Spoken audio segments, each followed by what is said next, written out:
சித்தார்த்தாட்சரா இன்னைக்கு நம்ம சுப்பிரபாதத்துல 3வது பாட்டு பார்க்க போறோம். சரியா? அதுக்கு முன்னாடி நான் ஸ்லோகம் சொல்லுவோம். நான் இந்த தடவை நான் சொல்றேன். ஸ்ரீராம ராம ராமேதி ரமே ராமே மனோரமே சஹஸ்ரநாம தத்துல்யம் ஸ்ரீராமன் அமவரானனே. ஸ்ரீராம ராம ராமேதி ரமே ராமே மனோரமே சஹஸ்ரநாம தத்துல்யம் ஸ்ரீராமன் அமவரானனே. ஸ்ரீராம ராம ராமேதி ரமே ராமே மனோரமே சஹஸ்ரநாம தத்துல்யம் ஸ்ரீராமன் அமவரானனே. சரி, 2வது பாட்டு பார்த்தோம்ல, அதுக்கு அர்த்தம் சொல்லு. அக்ஷரா நீ சொல்றியா? நான் பாட்டை படிக்கிறேன், நீ சொல்லு. உத்திஷ்டோத்திஷ்ட கோவிந்த உத்திஷ்ட கருடத்வஜ உத்திஷ்ட கமலாகாந்தா திரைலோக்கியம் மங்களம் குரு. உத்திஷ்டனா ஏந்திரன்னு அர்த்தம். அப்புறம் உத்திஷ்ட கருடத்வஜ தாமரையில கருடன். கருடன் என்னது? கழுகு. கழுகு கொடி கொண்டவனே அப்படின்னு அர்த்தம். அடுத்ததுதான் நீ சொல்றது உத்திஷ்ட கமலாகாந்தா அப்படின்னா தாமரையில உட்கார்ந்து லக்ஷ்மி. லக்ஷ்மிக்கு ரொம்ப பிடிச்சவனே. காந்தானா லக்ஷ்மியின் ரொம்ப பிடிச்சவனே. திரைலோக்கியம் மங்களம் குரு. திரைலோக்கியம் மங்களம் குருன்னா என்ன? திரைனா என்ன? 3. திரைலோக்கியம் 3 உலகங்களையும் என்ன கொண்டு வரணும்? மங்களம் குரு. குருனா கருங்கிற வேர்ச்சொல்ல இருந்து வந்ததுன்னு சொன்னேன்ல. என்னத்தை செய்யணும்? மங்களம் குரு, சௌபாகியத்தை மங்களத்தை கொடுன்னு அர்த்தம். சரியா? சரி, இப்ப 3வது பாட்டு படிக்கிறேன் கேளுங்க. மாத சமஸ்த ஜகதாம் மதுகைடபாரேஹே வக்ஷோ விஹாரிணி மனோகர திவ்ய மூர்த்தே ஸ்ரீ சுவாமி நிஸ்ருத ஜனப்பிரியதான ஷீலே ஸ்ரீ வெங்கடேஷ தைத்தே தவ சுப்பிரபாதம். இந்த பாட்டு தான். இதுக்கு அர்த்தம் பார்க்க போறோம். மாத சமஸ்த ஜகதாம். மாதா அப்படின்னா யாரு? அம்மான்னு அர்த்தம். பிதான்னா அப்பா, மாதானா அம்மா. சரியா? இந்த பாட்டுல முழுக்க லட்சுமியோடைய வர்ணனை தான். சரியா? மாத சமஸ்த லோகா சமஸ்தா சுகினோ பவந்து அப்படின்னு எல்லாரும் நல்லா இருக்கணும்னு சொல்றோம்ல, வேண்டிக்கிறோம்ல. அதுல சமஸ்தானா என்ன அர்த்தம்? லோகா சமஸ்தா சுகினோ பவந்து. சுகினோ பவந்துன்னா நன்னா இருக்கட்டும் அப்படின்னு வேண்டிக்கிறோம். லோகா சமஸ்தானா அதுல சமஸ்தானா என்ன அர்த்தம்? லோகா சமஸ்தா கேட்டிருக்கீங்க. நம்ம எல்லாரும் வேண்டிக்கும் போது அதைத்தான் வேண்டிக்கணும். எனக்கு கார் வேணும், பங்களா வேணும், அது வேணும், இது வேணும், எனக்கு உனக்கு எல்லாரும் நல்லா இருக்கணும்னு வேண்டிக்கணும். அப்ப அதுல சமஸ்தானா என்ன அர்த்தம்? லோகா சமஸ்தா சுகினம் பவந்து அப்படின்னு நம்ம உண்டியல்ல போடும்போது.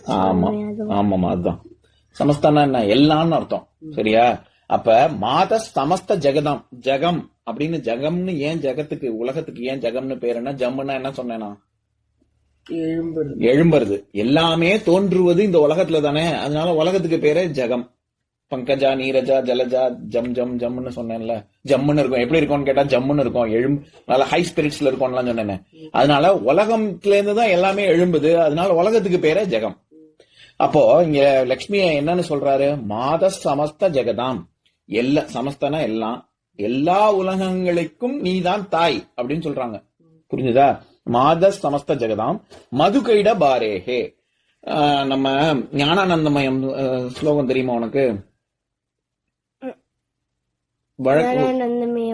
அத சொல்லு. ஞானானந்தமயம் ஸ்லோகம் சொல்லு பாப்போம். ஞானானந்தமயம் தேவம் நிர்மல ஸ்படிகாகிருதிம். உனக்கு தெரியுமாப்பா? ஆதாரம் ஆதாரம் சர்வ வித்யானாம் ஸ்ரீ ஹயக்ரீவம் உபாஸ்மஹே. அந்த ஹயக்ரீவர், கிரீவம்னா கழுத்து, ஹயக்ரீவம் அப்படின்னா குதிரை கழுத்து கொண்டவனே அப்படின்னு அர்த்தம். அதாவது விஷ்ணுவோட ஒரு அவதாரம் ஹயக்ரீவன். குதிரை எப்படி நரசிம்மன் சொல்றோம்ல, சிம்ம முகம், உடம்பு மனுஷ உடம்பு. அந்த மாதிரி மனுஷ உடம்பு, குதிரை தலை. அதுதான் ஹயக்ரீவ சுவாமி. சரியா? நீ ஒரு பெரிய நெக் அப்படின்னு சொன்னீங்க. அப்படின்னு நீளமான கழுத்து இல்ல, இது குதிரை கழுத்து.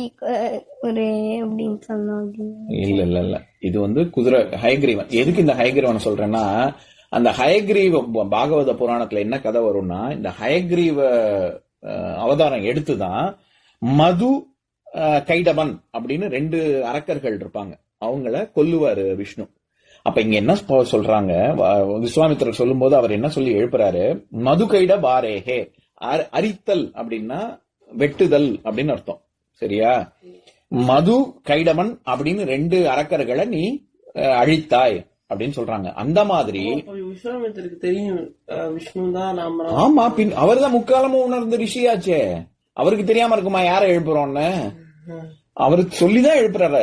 இந்த மாதிரி நீ எப்பேற்பட்டவன் தெரியுமா, உன்னோட மகிமை உனக்கே தெரியாது அப்படின்னு சொல்லி அவர் உனக்கே தெரியாதுன்னு இல்ல, அதாவது ராமர் தான் விஷ்ணுன்னு அவருக்கு நல்லா தெரியும். ரிஷிகளுக்கு எப்படி தெரியாம இருக்கும்? ராமாயணத்திலே வால்மீகி ராமாயணத்திலே வருமே, அவர் வசிஷ்டர் முதல்ல புத்திரகாமேஷ்டி யாகம் பண்ண சொல்லும் போதே அவர் என்ன பண்ணது, ஊனக்கண்ணை மூடிட்டு ஞான கண்ணை திறந்து பாப்பார்ல, பார்த்துட்டு விஷ்ணு தான் இங்க உனக்கு பிள்ளையா பறக்க போறாருன்னு சொல்லுவாரு. அதனால ரிஷிகளுக்கு எல்லாம் தெரியும். அதனால இங்க ராமரோட பையனா? ராமதாரம் அவதாரம், அவர் தான் ராமர் விஷ்ணு எல்லாம் ஒண்ணுதான். சரியா? அப்போ இங்க என்ன சொல்றாரு, மது கைடபாரேஹே அப்படின்னா மதுவும் கைடபனையும் கொன்னவனே அப்படி. அதனாலதான் கிருஷ்ணருக்கு கிருஷ்ணர் நம்ம பேரு, கிருஷ்ணர் ராமருக்குலாம் விஷ்ணுவுக்கு மதுசூதனன்னு பேரே அதனாலதான் வந்தது. சுதன் அப்படின்னா சுத அப்படின்னா அழிக்கிறதுன்னு ஒரு அர்த்தம் இருக்கு. சரியா? மதுசூதனன் அப்படின்னா மதுவை அழித்தவனே அப்படின்னு அர்த்தம்.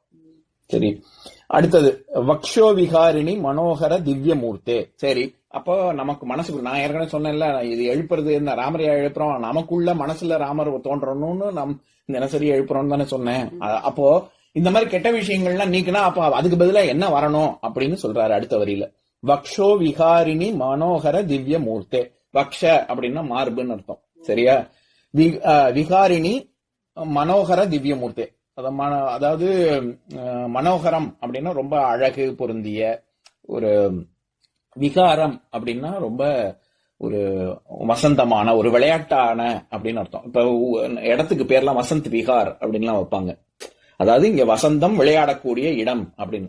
ரெசிடென்ஸுக்கு பேர், இப்ப பில்டிங்க்கு பேர்லாம் வைக்கிறாங்கல்ல, அதுல வசந்த் விகார் அப்படின்னு வைப்பாங்க.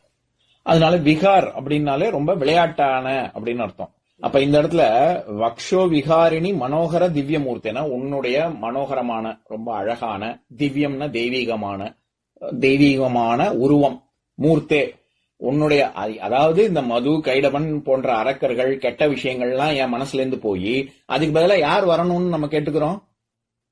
லக்ஷ்மி. எல்லாம் இந்த உலகத்தையே படைச்சவ நீதான். அந்த உன்னுடைய அழகான ரொம்ப மனோகரமான ஸ்வரூபம், என்னுடைய மூர்த்தி என்னுடைய மனசுல தன் குடியிருக்கட்டும் அப்படின்னு கேக்குறாங்க. சரியா? அடுத்த வரி, ஸ்ரீஸ்வாமினி ஸ்ருத ஜனப்பிரியதான ஷீலே. ஷீல அப்படின்னா வெட்டுறது, அதாவது செதுக்கிறதுன்னு அர்த்தம். இப்ப அந்த காலத்துல இருக்கிறதுலே world's oldest university Nalanda Takshashila அப்படின்னு சொல்லுவாங்க. நலந்தா தான் இருக்கிறதுலே ஓல்டஸ்ட், அதை ஒட்டி தக்ஷஷீலா அப்படின்னு. ஷீலா அப்படின்னா செதுக்கிறதுன்னு அர்த்தம், தக்ஷன்னா கல்லுன்னு அர்த்தம். அதாவது அந்த இடத்துக்கு பேரு தக்ஷஷீலாங்கிறது அந்த ஊர் பேரு. சரியா? எதுக்கு இதை சொல்ல வரேன், என்னப்பா அது அப்புறம் அது ஒரு இன்வேடர்ஸ் நிறைய வந்து அந்த இடத்தையே அழிச்சுட்டாங்க. இப்ப நலந்தால வெறும் ரூயின்ஸ் மட்டும்தான் இருக்கு. ஒன்னும் பில்டிங்ல உடஞ்ச ஒரு அந்த காலத்துல 1000-2000 வருஷத்துக்கு முன்னாடி இருந்த ஒரு சுவடு மட்டும்தான் இருக்கு இப்போ. சரியா? எதுக்கு சொல்ல வந்தேன், அதுல ஷீலா, பொண்ணுங்களுக்கு பேரே ஷீலான்னு வைப்பாங்க. ஷீலான்னா ரொம்ப அழகானவள் அப்படின்னு அர்த்தம். சரி, பிரம்மன் செதுக்கி செஞ்சிருக்கான் அப்படின்னு சொல்லுவாங்கல்ல, அழகா அவ்வளவு ரொம்ப இது திலோத்தமை அப்படிங்கிற பெயர், தில் உத்தமை.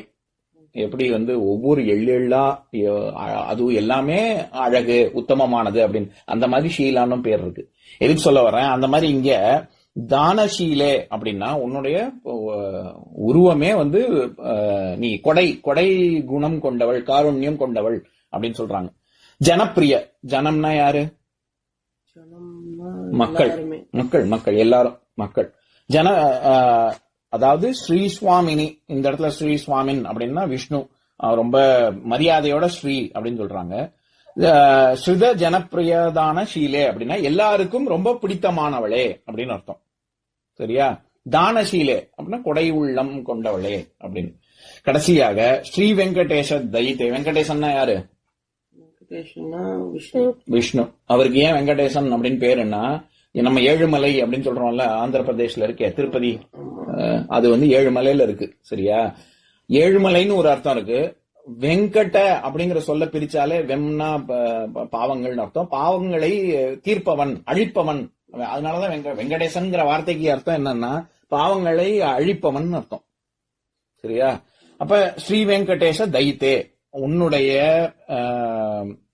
உன்னுடைய ஸ்வரூபம் அத எங்களுக்கு ரொம்ப பிடிக்கும். அது தவ சுப்பிரபாதம்.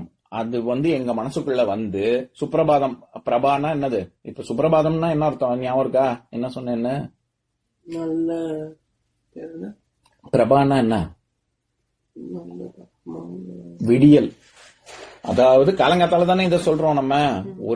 எங்களுக்குள்ள நல்ல ஒரு விடியல், இன்னைக்கு ஒரு குட் மார்னிங் நம்ம சொல்றோம்ல, நல்ல நல்ல காலை பொழுதாக அமையட்டும் அப்படின்னு. அந்த மாதிரி சூனாங்கிற அடைமொழி சேர்த்தாலே ரொம்ப என்ன சொல்றது, மங்களகரமான அப்படின்னு அர்த்தம் சொன்னேன்ல. அப்போ எங்களுடைய காலை பொழுது மங்களகரமாக இருக்கட்டும். இங்கே தவ சுப்பிரபாதம், தவங்கிற சொல் சேர்ந்தாலே அது மிகுதியை குறிக்கும். சரியா? சம்ஸ்கிருதத்திலயும் சரி தமிழ்லயும் சரி தவ பெரியோன் அப்படின்னு சொன்னா ரொம்ப மரியாதைக்குரியவன் அப்படின்னு அர்த்தம். அதனால இங்க தவ சுப்பிரபாதம் அப்படின்னா எங்களுடைய காலை பொழுது மங்களகரமாகவும், அப்புறம் ரொம்ப மங்களகரத்திலையும் ரொம்ப மிகுதியான ஒரு மங்களத்தை அளிக்கட்டும் அப்படின்னு சொல்றாங்க. இப்ப நான் பாட்டு படிக்கிறேன், நீங்க எங்கூட சேர்ந்து திரும்பி சொல்லுங்க. மாதஸ் சமஸ்த ஜெகதாம் மதுகைட பாரேஹே வக்ஷோ விஹாரிணி மனோகர திவ்ய மூர்த்தே. மனோகர ஸ்ரீ சுவாமினி ஸ்ருத ஜனப்பிரியதான ஸ்ருத ஜனப்பிரிய தானசீலே ஸ்ரீ வெங்கடேஷ தைத்தே தவ சுப்பிரபாதம். இன்னொரு நாள் இன்னொரு பாட்டு பார்க்கலாம்.